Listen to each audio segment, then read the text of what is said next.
ನಮಸ್ತೆ. ಶ್ರೀ ಸಾಯಿ ಸಚ್ಚರಿತೆ ಅಧ್ಯಾಯ 6. ಶ್ರೀ ಗುರುಭ್ಯೋ ನಮಃ. ನಾವು ಗುರುವನ್ನು ಸಂಸಾರವೆಂಬ ಮಹಾನದಿ ದಾಟಿಸುವ ದೋಣಿ ಎನ್ನಬೇಕು. ಪಾಪ, ಆಸೆ, ಸ್ವಾರ್ಥ, ಆಕಾಂಕ್ಷೆಗಳನ್ನು ದಹಿಸುವ ಶಕ್ತಿ ಬೆಂಕಿಗಿಲ್ಲ. ಆದರೆ ಸದ್ಗುರು ಈ ಕೆಲಸ ಮಾಡಲು ಸಮರ್ಥರಾಗಿರುತ್ತಾರೆ. ಗುರುಗಳ ಹಸ್ತಸ್ಪರ್ಶದಲ್ಲಿ ಈ ಶಕ್ತಿ ಇರುತ್ತದೆ. ಶ್ರೀ ಸಾಯಿನಾಥರ ದಿವ್ಯ ದರ್ಶನದಿಂದ ನಾಸ್ತಿಕರು ಶಾಂತರಾಗಿ ಪರಿವರ್ತನೆ ಹೊಂದಿ ಭಕ್ತಿಸಾಗರದಲ್ಲಿ ಮುಳುಗಿ ಪವಿತ್ರರಾಗಿ ಆಸ್ತಿಕರಾಗುತ್ತಿದ್ದರು. ಸಾಯಿ ದರ್ಶನದಿಂದ ನಾನು ನನ್ನದು ಎಂಬ ಭಾವನೆಗಳು ಕರಗಿ ದೂರವಾಗುತ್ತವೆ.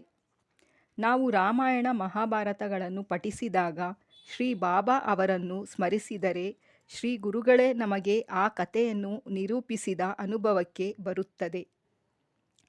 ಈ ಶ್ರೀ ಸಾಯಿ ಸಚ್ಚರಿತೆಯ ಲೇಖಕ ಹೇಮಾಡ ಪಂತರು ತಾವು ಬರೆಯುತ್ತೇನೆ ಎಂದು ಕುಳಿತಾಗ ಶಬ್ದಗಳೇ ಬರುತ್ತಿರಲಿಲ್ಲವೆಂದು ಶ್ರೀ ಸಾಯಿನಾಥರ ದಿವ್ಯ ಸ್ಮರಣೆಯ ನಂತರ ಶಬ್ದಗಳು ಸಾಲು ಸಾಲಾಗಿ ಹೊಳೆದು ಬರವಣಿಗೆ ನಿಲ್ಲದೆ ಸಾಗುತ್ತಿತ್ತೆಂದು ವಿನಯದಿಂದ ಹೇಳಿಕೊಂಡಿದ್ದಾರೆ. ಅಹಂಕಾರವನ್ನು ದೂರ ಮಾಡಿದ ಹಾಗೆಲ್ಲ ಗುರುಗಳು ಹತ್ತಿರವಾಗುತ್ತಾರೆ ಎಂಬ ಅನುಭವವನ್ನು ಅವರು ಹೇಳಿದ್ದಾರೆ. ದೇವರೆಡೆಗೆ ನಮ್ಮನ್ನು ಕರೆದೊಯ್ಯಲು ಭಕ್ತಿ, ಕರ್ಮ, ಯೋಗ, ಜ್ಞಾನವೆಂಬ 4 ದಾರಿಗಳಿವೆ. ಆದರೆ ಇಲ್ಲಿ ಹಳ್ಳಗಳು ಇರುತ್ತವೆ. ಸದ್ಗುರು ಸಮರ್ಥರ ದಯೆ ಮಾತ್ರ ಈ ದಾರಿಯನ್ನು ಸುಲಭವಾಗಿ ದಾಟಲು ಸಹಾಯ ಮಾಡಬಲ್ಲದು. ಭಕ್ತರ ಯೋಗಕ್ಷೇಮ ನನಗೆ ಸೇರಿದೆ ಎಂಬುದೇ ಶ್ರೀ ಸಾಯಿಬಾಬಾ ಅವರ ಸತ್ಯ ಭರವಸೆಯಾಗಿದೆ. ಶ್ರೀ ಸಾಯಿನಾಥರ ಆಶ್ವಾಸನೆಗಳು. ಯಾರು ನನ್ನನ್ನು ನಿಶ್ಚಲವಾಗಿ ಪೂಜಿಸುವರೋ ಅವರ ಹಿತರಕ್ಷಣೆಯ ಹೊಣೆ ನನ್ನದು. ಪ್ರಾಪಂಚಿಕ ವಿಷಯಗಳ ಬಗ್ಗೆ ಹೆಚ್ಚು ಗಮನ ಕೊಟ್ಟರೆ ಏನೂ ಸುಖವಿಲ್ಲ.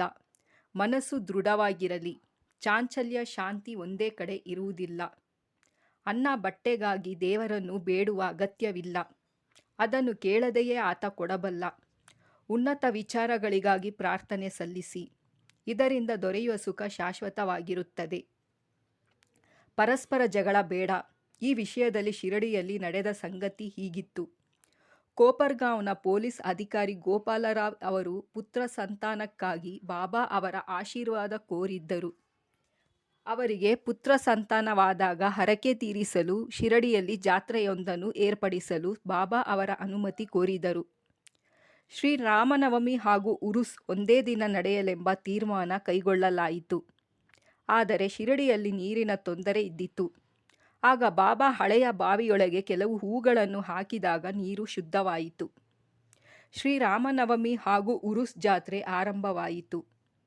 ಶ್ರೀ ಬಾಬಾ ಅವರನ್ನು ಭಕ್ತರು ಗಂಧ ಮಾಲೆಗಳಿಂದ ಸಿಂಗರಿಸಿ ಆರತಿ ಬೆಳಗಿ ಮೆರವಣಿಗೆಯಲ್ಲಿ ಕರೆದೊಯ್ದರು. ದಾಸಗಣೂ ಅವರು ಹರಿನಾಮ ಕೀರ್ತನೆ ಮಾಡಿದರು. ಮಸೀದಿಯಲ್ಲಿ ಇದೇ ಸಮಯ ಜೀರ್ಣೋದ್ಧಾರಗೊಳಿಸಲಾಯಿತು. ಶ್ರೀ ಸಾಯಿನಾಥರು ಶ್ರೀರಾಮನವಮಿಯಂದು ರಾವಣ ಸಂಹಾರಕ್ಕಾಗಿಯೇ ಎಂಬಂತೆ ಕುಪಿತರಾದಂತೆ ಕಾಣಿಸಿದರು. ಭಕ್ತರನ್ನು ಅನುಗ್ರಹಿಸಿದರೆಂಬಲ್ಲಿಗೆ ಶ್ರೀ ಸಾಯಿ ಸಚ್ಚರಿತೆಯ 6ನೆಯ ಅಧ್ಯಾಯವು ಸಂಪೂರ್ಣವಾಯಿತು. ಶ್ರೀ ಸಾಯಿನಾಥಾಯ ನಮಃ. ಧನ್ಯವಾದಗಳು. ದಯವಿಟ್ಟು ಸಬ್ಸ್ಕ್ರೈಬ್ ಮಾಡಿ.